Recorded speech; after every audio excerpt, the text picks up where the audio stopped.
नमस्कार, मैं हूं गंगेश गुंजन। एक बेहद अहम विषय पर बातचीत करने के लिए हम हाजिर हैं। पीएम की सुरक्षा में सेंध, ये खबर लगातार चल रही है, आप भी देख रहे होंगे, लेकिन हम आपको वो बताएंगे जो अन्य जगहों पर लोगों ने आपको नहीं बताया है।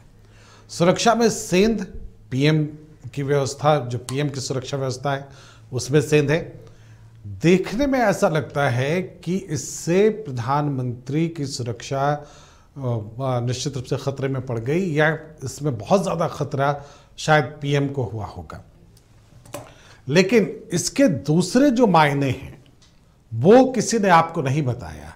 दरअसल पिछले कुछ महीनों से, या हम कहें कि पिछले लगभग 1 साल से ये प्रयास जारी है कि किसी भी तरह से एक खास तबके को निशाने पर रखा जाए। वो तबका कौन है, हम आपको बताएंगे। पीएम की सुरक्षा के साथ खिलवाड़ करने वालों की वास्तविक मंशा क्या थी, ये भी हम आपको बताएंगे। चूंकि उनके दोनों हाथों में लड्डू था। अगर पीएम की सुरक्षा किसी भी तरह से बाधित होती, पीएम तक कोई पहुंच जाता, तो इसका नुकसान क्या हो सकता था। पीएम को नुकसान हो सकता था, या अगर मान लीजिए पीएम को नुकसान नहीं होता, किसी भी तरह से उनको बचाने की कोशिश की जाती, तो फिर किसका नुकसान था। और अगर वो नुकसान होता तो उसकी प्रतिक्रिया क्या होती। दरअसल लोगों को इस बात की ज़रा भी उम्मीद नहीं थी कि इस तरह के हादसे में भी, इस तरह की तैयारी में भी ऐसा हो सकता है कि बिना कुछ हुए प्रधानमंत्री वापस लौट जाएं। पिछले 15 अगस्त को याद कीजिए। 15 अगस्त को जब ये कोशिश हुई कि लाल किले पर किसानों के वेश में, या किसान आप कह सकते हैं, उनको प्रवोक किया गया कि वो लाल किले पर पहुंचे। वहाँ पर सिख धर्म को आगे किया गया, जबकि किसान जो किसान के नेता हैं टिकैत, वो उस तैयारी से पीछे देखे आपको। हाँ, वो क्रेडिट लेते जरूर देखे आपको, लेकिन वास्तविक मंशा क्या थी। वास्तविक मंशा ये है कि किसी भी तरह से सिख कौम को, जो यहाँ की जो प्रधानमंत्री हैं, उनके सामने लाया जाए। कोई ऐसी टकराव की स्थिति पैदा हो सत्तारूढ़ दल या सत्तारूढ़ जो लोग हैं उनके बीच में और सिखों के बीच में। पिछली जितनी भी कोशिशें हुई हैं दरअसल इसको लेकर हुई हैं। इसका नतीजा क्या होगा, इसके परिणाम क्या होंगे, ये सबको पता है। असल में निशाने पर प्रधानमंत्री नहीं है। अगर प्रधानमंत्री को झुकाना ही होता तो प्रधानमंत्री ने जब तीनों बिल वापस ले लिए, किसान कृषि बिल, तो उसके बाद तो फिर कुछ होना नहीं चाहिए था। फिर किसान किस बात से नाराज हैं, क्यों वो आंदोलन करना चाहते हैं। वो तो वहाँ से हट के आ गए, बॉर्डर से हट के वो पंजाब चले गए। तो पंजाब जाने के बाद अचानक उन्हें ऐसा क्यों लगा कि उन्हें प्रधानमंत्री को रोकना चाहिए। ये नाराज़गी क्यों है। अब तरह तरह के तर्क गढ़े गए। ये बताया गया कि वहाँ पर भीड़ नहीं थी, इसलिए प्रधानमंत्री ने स्वरचित वो सारी चीज़ें की ताकि लोगों को ये पता, वो उस असफलता का, या हम कहें कि वो ठिकरा उनके ऊपर ना फूटे कि वहाँ पर भीड़ नहीं हुई प्रधानमंत्री के आने के बावजूद। लेकिन इसकी ज़रूरत क्यों पड़ी, किसान क्यों आए सड़क पे, ये एक बड़ा मुद्दा है। बड़ा मुद्दा इसलिए है कि आप जब से ये किसान आंदोलन शुरू हुआ है तब से लेकर अभी तक देख लीजिए, ये लगातार कोशिश चल रही है कि किसी भी तरह से सिख धर्मावलंबियों को, सिखों को सामने लाया जाए, जो मौजूदा सरकार है उसके। वो ये चाहते हैं, वो ताकतें चाहती हैं, और वो ताकतें कौन हैं वो हम आपको बताएंगे। लेकिन वो ताकतें ये चाहती हैं कि किसी भी तरह से आहत दोनों में से कोई एक पक्ष हो जाए। अगर कोई एक पक्ष भी आहत हुआ तो उनको मालूम है कि इसकी बड़ी तीव्र प्रतिक्रिया होगी, जिसकी चपेट में पूरा देश आ सकता है। अगर एक काल्पनिक सी बातें हैं, लेकिन इसको जरा समझिए कि क्या हो सकता था। हो ये सकता था अगर प्रधानमंत्री तक कोई पहुंच जाता। पहले तो पहुंचना नामुमकिन था, चूँकि एसपीजी के प्रोटेक्शन में थे प्रधानमंत्री। एसपीजी निश्चित रूप से वहाँ परेशान ज़रूर थी, लेकिन वो नाकाम नहीं होती। ये ध्यान रखिएगा कि एसपीजी वहाँ परेशान हो सकती थी, नाकाम होना वो अफोर्ड नहीं कर सकती थी, क्योंकि पीएम उनके साथ थे। तो वो नाकाम नहीं होती और उसके वो पीएम को बचाने के लिए हर संभव कोशिश करती, हर वो कोशिश करती जिससे कि प्रधानमंत्री तक कोई आंच ना पहुंचे। तो ये दूसरी कोशिशें क्या थी, जिस तरह के वेपन्स होते हैं एसपीजी के पास, उनके लिए अगर वो फायर ओपन करते तो बहुत बड़ा नुकसान होता है।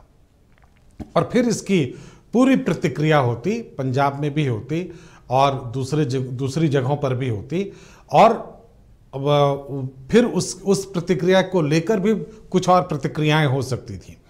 तो ये दरअसल जो कोशिश थी वो ये थी कि किसी भी तरह से ये टकराव की स्थिति पैदा की जाए। ये पूरा होमवर्क उसको लेकर था। 15 अगस्त को भी यही उम्मीद थी उन्हें कि 15 अगस्त को जब लाल किले की तरफ भीड़ पहुंचेगी तो निश्चित रूप से कोई ना कोई कार्रवाई होगी, निश्चित रूप से गोलियां चलेंगी, निश्चित रूप से कुछ हताहतों की संख्या बढ़ेगी। और जब ऐसा होगा तो फिर एक प्रतिक्रिया होगी, पंजाब में होगी, पंजाब में अगर प्रतिक्रिया हुई तो फिर दूसरी जगहों पर होगी। तो ये जो मंशा है वो वहाँ 15 अगस्त को पूरी नहीं हुई। तो वो पूरी कब हो सकती थी? वो पूरी हो सकती थी तब जब प्रधानमंत्री वहाँ पहुँचते। अब इस यात्रा से, इस प्रधानमंत्री की इस यात्रा से दूरी बनाने की बात पर आप देखिए। रास्ते में किसानों ने वो कर रखा था अपना प्रदर्शन, और वो उन्होंने जाम कर रखा था, सड़क रोक रखी थी। इसकी जानकारी और किसी को हो या ना हो, लेकिन मुख्यमंत्री चन्नी को ज़रूर थी। इसलिए उन्होंने जो सबसे सेफेस्ट तरीका होता है, आप देखेंगे कि जब महाराष्ट्र में मामला चल रहा था, पिछले साल की बात है, पिछली बार की बात है, तो महाराष्ट्र ने भी वो कोरोना का अपना ये करके जो अधिकारी थे उनको बंद कर दिया था कोरोना प्रोटोकॉल के तहत। तो कोरोना एक ज़बरदस्त बहाना है किसी को भी ये बताने के लिए कि वो हम आपके साथ नहीं आ सकते क्योंकि मुझे कोरोना का डाउट है। अब ये डाउट का तो कोई इलाज नहीं है। अगर प्रधानमंत्री वहाँ आ रहे हैं तो ये डाउट 2 घंटे में दूर की जा सकती थी, ये संदेह दूर किया जा सकता था कि साहब प्रधानमंत्री आ रहे हैं और वो किसी सरकारी कार्यक्रम में भी आ रहे हैं और उनको कुछ परियोजनाओं पर भी बात करनी थी, उन योजनाओं के बारे में भी बताना था और अपनी रैली को भी संबोधित करना था। तो रैली तक लोग ना पहुँचे, इसके लिए पूरी व्यवस्था की गई। किसानों ने लोगों को हटाया, जो भी भाजपा समर्थक थे उनको उनकी बसें खाली करवा दी। वो सारी बातें अपनी जगह पे हैं। लेकिन चन्नी जानते थे कि अगर वो प्रधानमंत्री के साथ जाएंगे तो ये जो किसानों की नाराज़गी का मामला आएगा उसकी चपेट में वो भी आएंगे, या डीजीपी भी आएंगे, या चीफ सेक्रेटरी भी आएंगे। तो इसलिए वो जो पूरा सरकार का ऊपरी लेयर है वो पूरी तरह से इस यात्रा से बाहर हो गया।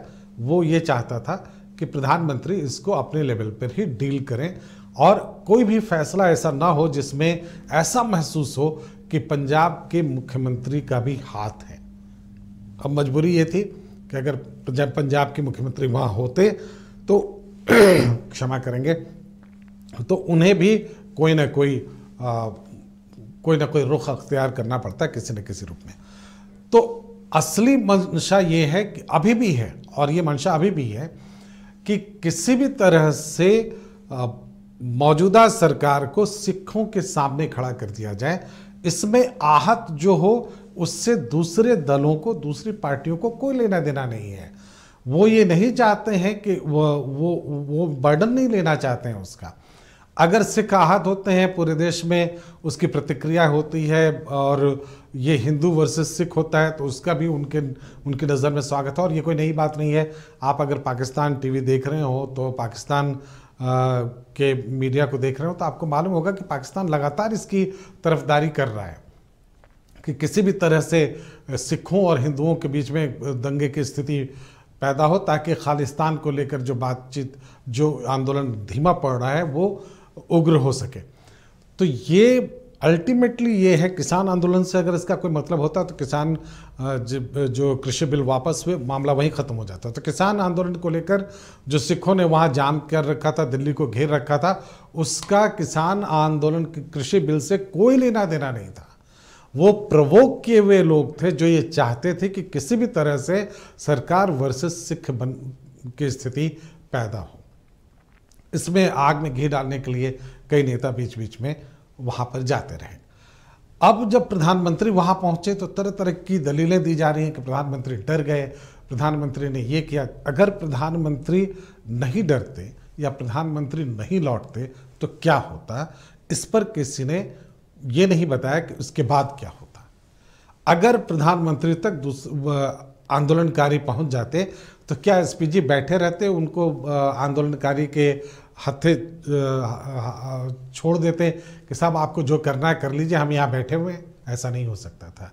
एसपीजी अपनी तरफ से कार्रवाई करती और उसका पूरे देश में उसकी प्रतिक्रिया होती। और असली मंशा अभी भी यही है। आने वाले दिनों में फिर ये मंशा आपको दिखेगी। आप इस बात के लिए तैयार रहे, और इसके लिए बहुत पॉलिटिकल मैच्योर्ड होना ज़रूरी है। मोदी ने जो कुछ भी किया वो शायद पॉलिटिकल मैच्योरिटी निश्चित रूप से उसी का प्रतीक है। अदरवाइज कोई बड़ी दुर्घटना हो सकती थी। अब एक पक्ष ये ज़रूर है कि जिस पर सबकी नज़र होनी चाहिए कि क्या प्रधानमंत्री की जान वाकई मुश्किल में थी। प्रथम दृष्टया ऐसा नहीं लगता है कि किसान जान लेने पे आमादा थे, लेकिन भीड़ की मानसिकता को पढ़ना यह असंभव होता है। एक दूसरी बात, पाकिस्तान से उस जगह की दूरी बहुत कम थी।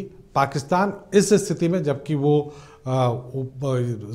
सड़क पर नहीं थे बल्कि फ्लाईओवर पर थे, वहाँ पर निशाना बहुत आसानी से बना सकता था। ये कोई बहुत मुश्किल काम नहीं था।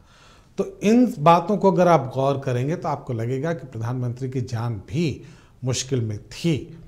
लेकिन असली मंशा ये है, और ये आगे भी बनी रहेगी, कि किसी भी तरह से सरकार को सिखों के सामने ला दिया जाए। ऐसा टकराव की स्थिति ऐसी बने कि या तो सरकार कोई कार्रवाई करे या सिख सरकार के खिलाफ कोई कार्रवाई करे, ताकि उसकी प्रतिक्रिया पूरे देश में हो। ये बात सबसे अहम है और ये बात सबको बताना चाहिए। सब ये टेलीविज़न चैनल्स पर भी बताया जाना चाहिए और सभी जो भी बौद्धिक लोग हैं उनको इस पर बात करनी चाहिए कि असली मंशा क्या है। असली मंशा सिर्फ ये है कि किसी भी तरह से सिख को सरकार के खिलाफ खड़ा कर दिया जाए, ताकि और इस हद तक प्रवोक किया जाए सरकार को या सिखों को कि वो दोनों हमलावर हो जाए। जब तक ऐसा नहीं होता है तब तक ये परेशानी विपक्षी दलों की बनी रहेगी। विपक्षी दल आग से खेल रहे हैं, ऐसा पहली बार नहीं है। भिंडरावाले को बढ़ाने और फिर उनको मारने में जो कुछ भी राजनीति हुई थी वो देश को कितना गहरा आघात दे गई वो सबको पता है।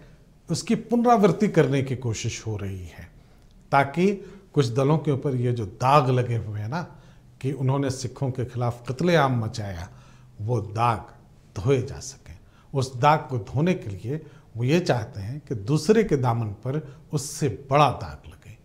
तो ये जो छोटा दाग है वो बड़े दाग की ओर साजिश कर रहा है।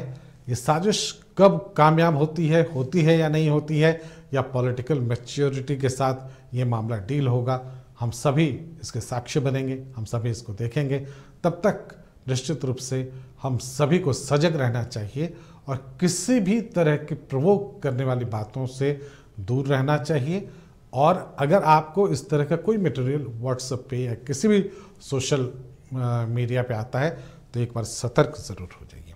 फिलहाल इतना ही, इजाज़त दें, नमस्कार।